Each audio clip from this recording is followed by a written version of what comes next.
বিহা ওয়ালাহুম আযানুন লা ইয়াসমাউনা বিহা উলাইকা কাল আনাম বাল হুম আদল উলাইকা হুমুল গাফিলুন। বলে জিন এবং মানুষের মধ্য থেকে একটা বিরাট অংশকে আমি জাহান্নামের জন্য নির্ধারিত করেছি। এরা মানে এরা জাহান্নাম। তো তারা কারা?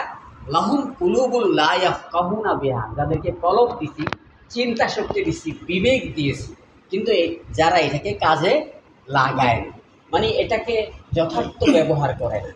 এটা তো দিছে আল্লাহ তাআলা, বিবেক চিন্তা শক্তি তো দিছে একটা, আমরা এটাকে যথাযথ ব্যবহার করবো, এই জন্যই তো, কি বলেন? কিন্তু যারা এই বিবেক এবং চিন্তা শক্তিকে কাজে লাগায় নাই, তারা এই জাহান্নামের অংশীদার। আর কারা?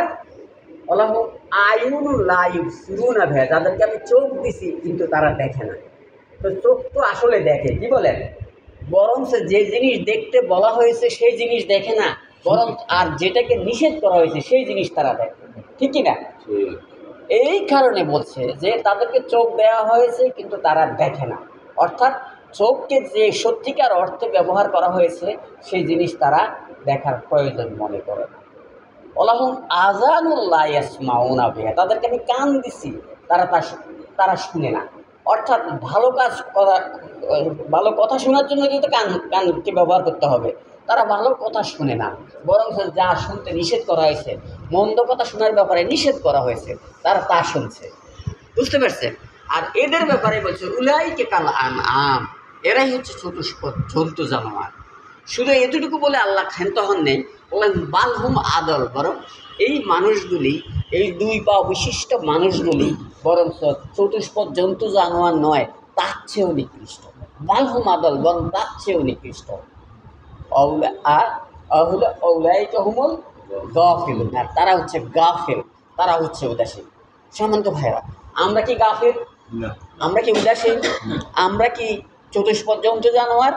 আমরা কি চতুষ্পদ জন্তু জানোয়ার চেয়ে নিকৃষ্ট? আমরা হচ্ছে আশরাফুল মাখলুকাত। আল্লাহ আমাদেরকে কোরআন শরীফের অন্য এক জায়গাতে বলছে, হে বনি আদম, তোমাদেরকে সমস্ত সৃষ্টি জগতের উপরে শ্রেষ্ঠতম করে বানানো হয়েছে। তো যিনি শ্রেষ্ঠতম, তার কাজটা তো শ্রেষ্ঠতমই হইতে হবে, কি বলেন?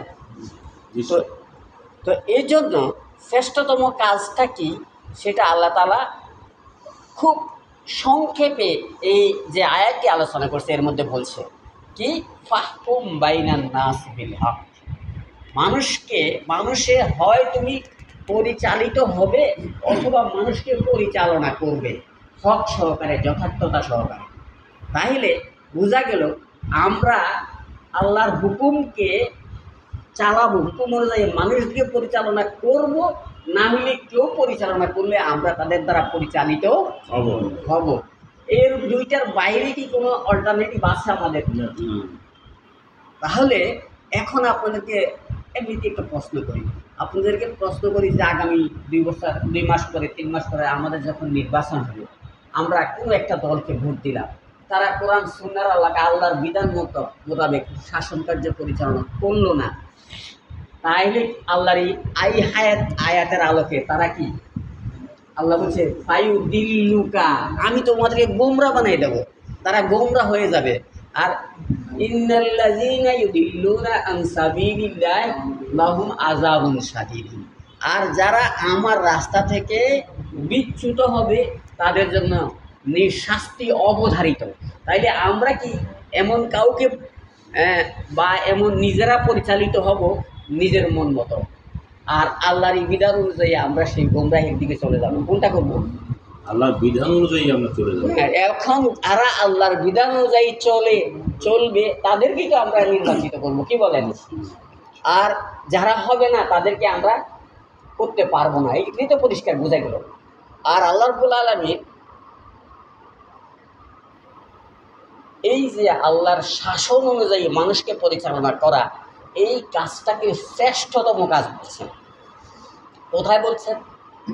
সূরা তাওবার 19 নম্বর আয়াত। আল্লাহ বলছেন, আজআলতুম সিকায়াতুল হজ্জ ওয়া ইমারাতাল মসজিদিল হারাম কামান আমানা বিল্লাহি ওয়াল ইয়াউমিল আখির ওয়া জাহাদা ফি সাবিলিল্লাহ লা ইয়াসতাউনা ইনদাল্লাহ আল্লাহু লা ইয়াহদিল কওমাজ যালিমিন।